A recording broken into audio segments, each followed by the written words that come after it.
I ran up a check, I might do it again. Enemies close, had me thinking they're friends. 10 toes down, I'll be free until the end. Crib outside the city, I don't feel safe in my hands. Took so many years, I'm just waiting for the wins. I'm in debt to no one but the one who took my sins. I do it for real, there's no reason to pretend. If I do it once, I do it again. Add it up, bankroll, euro, peso, add it up. I'm just doing me, everything is on me, or you matter what. Add it up, bankroll, euro, peso, add it up. Hey, what's up, guys? Ladies and gents, dudes and dudettes. It's a wonderful, beautiful Wednesday. Happy hump day to all you out there. I got a good one today. I got a beautiful, beautiful, beautiful one for you today. You ask yourself, so, man, what are we going to be talking about today? Man, I decided to mix it up. Today. We're going to talk about Senator Warnock, politics, and Lord of the Rings. Now, you may be thinking to yourself, man, Charles, what in the world are you talking about, and how did you come up with these topics? So I'm going to repeat it for you again. Senator Warnock, politics, and Lord of the Rings. And I'm going to use this to weave a story to motivate you to do what needs to be done so that you can fulfill your calling in life. So let's jump right into it. So Senator Warnock has been described as one of the best orators that has ever stepped on the Senate floor, which I believe is to be correct. I believe that is true. Man's amazing. Now, somebody who's been a pastor for as long as I've been alive definitely has to be a good orator, has to be able to be well-spoken, get his point across. And I believe the picture that he had demonstrated for us is something that many of us have wanted to say for a very, very, very long time. And that is this. And I'm going to put this, and this is where the politics comes into play. I don't represent either party, Democrat or Republican. But I do know this. Republicans often win a lot, and Democrats often lose a lot. Republicans seem strong, bold, rash, harsh, and Democrats seem subtle, subservient, weak, and passive. Now, why do I say these things? Because Senator Warnock spoke on the Senate floor this week about Democrats always wanting to have these bipartisan discussions. And one thing that I've always noticed, and he said what I've been thinking for a long time, I just don't have the platform to speak truth to power, is this. Democrats always lose because they're always looking for bipartisanship, and they're never bold enough to go it alone. You always hear the old saying, well, if we don't have bipartisanship, the American people aren't going to go for it. Let me tell you something. The American people, a lot of Americans went for January 6th, the insurrection, didn't they? They were very bold in that statement, weren't they? Bold enough to go to the Capitol building and try to interrupt our process of democracy in voting, certifying, and electing our next president. So where does the Democrats fall short, and what was the point that Senator Warnock was making? And I'm just gonna put it in layman's terms. The point that he was making, in order for you to do what you are out here to do, what you were elected to do, sometimes you're gonna have to be bold enough to go it alone and do what others aren't willing to do. One thing I will give the Republicans is that they're always willing, courageous, and bold enough, crazy enough to go it alone.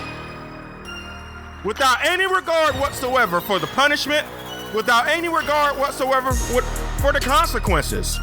They're gonna do what they believe is the right thing to do. If you can't applaud them for anything else, applaud them for that. because they have the willingness. We've seen that over the past decade to do what nobody else. They will go to war for what they believe, figuratively and literally. We've seen it. And I believe this speaks to a greater point that Senator Warnock was making. If Democrats really want to push for the things that they want, you can't take everybody on the journey. That's just the way it is. Because if you try to always fulfill this need to take everyone on a journey that they're ill-equipped for, or don't have the mentality to handle, or don't want to go on and are directly opposed to, then you sacrifice the cause. You sacrifice your why. You sacrifice the reason for your being. Just think about that. And Charles, where does Lord of the Rings come into play? Well, I'm gonna summarize it for you. Lord of the Rings told a wonderful story. It started off with what? The Fellowship of the Rings. And then what happened later on? You got the Two Towers, you got the Return of the King. And if you noticed, every group that started in Fellowship of the Rings separated at some point, so that we can see that all the heroes in the movie had the fortitude and the boldness and the courageousness to go it alone and fight for what they believed in spite of everything around them. Samwise and Frodo went their own way. Peregrine and his homeboy went his own way. You know, Gimli and Aragorn and Legolas went their own way. The group splintered. And that tells you this: on any journey, when you're going after anything in life, oftentimes, you're gonna have to go it alone, because you can never at any cost sacrifice the cause for comfortability. You can never sacrifice the cause for comfortability, for conformity, for the unwillingness to fight. You know one thing I love? I love the contrast between Martin Luther King Jr. and Malcolm X. On one side you have peace. Now let me say that Malcolm X also wanted peace, but let me tell you something. They were not unwilling to get their knuckles bloody, because they were scared of a fight. Because the one thing that they weren't gonna do is sacrifice the cause, sacrifice the people, because ultimately it's the people that suffer. Ultimately, it's your why that suffers. How many people have given up their why, their reason for being on this planet, their talents and their gifts for comfortability and conformity? Being willing to lose a little to gain a little. I've never seen anybody lose everything to gain a lot. Haven't seen it. Even, let's take it biblically, even Jesus went it alone. He didn't have disciples right off the bat from day one. No. So let's put things into perspective. Don't sacrifice your why, your reason for being, your cause for comfortability. That's why in this world they say oftentimes the nice guys finish last. Why? Because we're willing to sacrifice the cause at times for comfortability. You can't take everybody on the journey. It's impossible. Some people are directly opposed to what you're doing. You can't take the enemy on the journey. It's impossible. You can't be walking forward and to have somebody pulling you back in the opposite direction. You can't do it.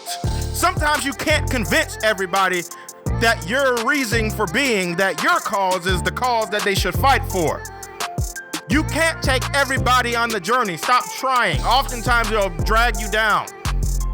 Sometimes you just gotta wait until the right teammates show up. Sometimes you gotta wait until the people who are directly opposed to you find some commonality, find some common sense, and decide to go with you. That's why I love what Senator Warnock said, because the Democrats are always willing to sacrifice the greater good for conformity. We've seen it time and time again. They rather be comfortable. They're not willing to go as far as the Republicans will shut down the government for what they believe. We've seen it time and time again. So that's what Senator Warnock, politics, and Lord of the Rings have in common. Ultimately, it's saying this. When you're on your life's journey, on your life's path, doing what you feel like you were called to do, you never, under any circumstance, sacrifice your why, your reason for being, or the people that's following you for conformity, for comfortability, for a lack of a fight. Because one thing that we've learned throughout history, one thing that I learned by being in the U.S. Army for 10 and a half years was this. Yes, diplomacy has its place. We would rather much talk it out and not shed any blood or sacrifice any lives. But the military also has its place. So when diplomacy doesn't work, number one, the military is there as a deterrent to let you know that, yes, we don't want to fight. That's not our first choice, but make no mistake about it. When we come to the battle, we're coming with everything we got. So be prepared on your end. So it serves as a deterrent. And the second thing is, yes, we're willing to sacrifice the blood, the bodies, and lives as need be for what we believe. Because sometimes diplomacy doesn't work. Sometimes you got to keep on the journey and fight for the cause when others will not. That's one thing I admire about the Republicans. No matter how crazy they may seem, how idiotic they may appear, you know what? They're going to fight for what they believe. And they're always willing to take the blows and the consequences, and they come right back again as if they weren't censored a month ago. And if they were censored and they acknowledge that they were censored, guess what? There ain't nothing else you can do to me besides pull me out of my seat. Besides have me resign. So I'm gonna keep talking this boldness and this craziness and this idiocy that you think I'm talking, the things that I believe in, I'm gonna keep going after it each and every single day, because there's nothing more you can do to me. But one thing you will not do is silence me. That's one thing you have to admire the Republicans for. They're willing to go get it regardless of the consequences at all. Think about how far you would be in life if you determined for yourself that you will not ever sacrifice your calling for a person, place, or a thing. That you will not ever sacrifice your calling for comfortability. That you will not ever sacrifice your why, your reason for being, the reason why you do what you do and feel the way you feel in this life. You wouldn't sacrifice that for anything. Imagine how far along you would be in life. What is your resolve like? What it comes down to? Because your mouth says one thing, but your actions say another. So Senator Warnock, thank you for saying that. Thank you for saying that.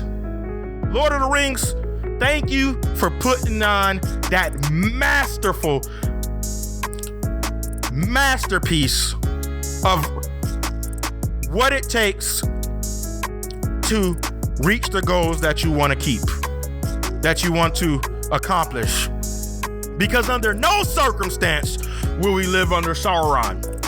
I'm willing to go into a volcano to deliver this ring and possibly die. Sacrifice my own life. Because I am not ever willing to sacrifice the cause. I am not ever willing to sacrifice my reason why. I'm not ever willing to sacrifice my talents and my gifts.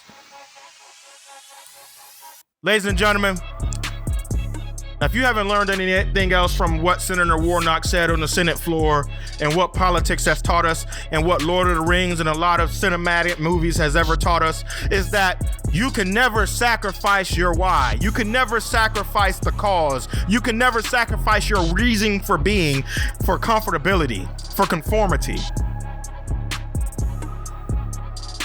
Because ultimately, as Senator Warnock stated, it's the people that suffer. Think of your children, your grandchildren, the people that follow behind you, the people that came before you that sacrificed everything. And you're willing to give all that legacy up. You're willing to give up everything that comes behind you. You're willing to sacrifice your children's, your grandchildren's future for comfortability now. Please chop my hand off now so that my children can have a prosperous life later. I am willing to be uncomfortable temporarily so that my family can succeed permanently. That's what it comes down to. What is your resolve like? Do you have the cojones to back up what you're talking about is what it comes down to. Do you have the resolve to go where no others have gone before? Man, that brings up another thing what Senator Warnock, politics, and Lord of the Rings have in common. Let's talk about Star Trek as well. What does Star Trek say? To go where no other man has gone before. Man, there would never be another Star Trek. Just think about that. There was a reason why Captain Kirk and all them was famous. You know why? Because they showed the resolve to do what others would not do, and that's stick to the plan. That's never sacrifice the cause. That's never sacrifice their purpose. So I'll leave you with that. Never sacrifice your purpose, your cause, your reason why for comfortability now. Stand up for what you believe in. Fight for what you believe in. Let your actions speak in one voice with your audible voice. Let your entire being speak the same language to let people know that you will not quit on your reason why and your reason for being and your life's purpose, your dreams, your goals, for anything, for any type of comfortability, for any type of conformity, because you have the resolve, you have the wherewithal, the intestinal fortitude to keep going when others would rather quit, when others would rather not get their knuckles bloody and not put up a fight for temporary comfortability. You are willing to stand in the gap and determine for yourself that you are worth everything, and the people that will follow behind you are worth everything. You all are awesome, amazing, wonderful human beings. Don't let anybody tell you anything different. Have a good one.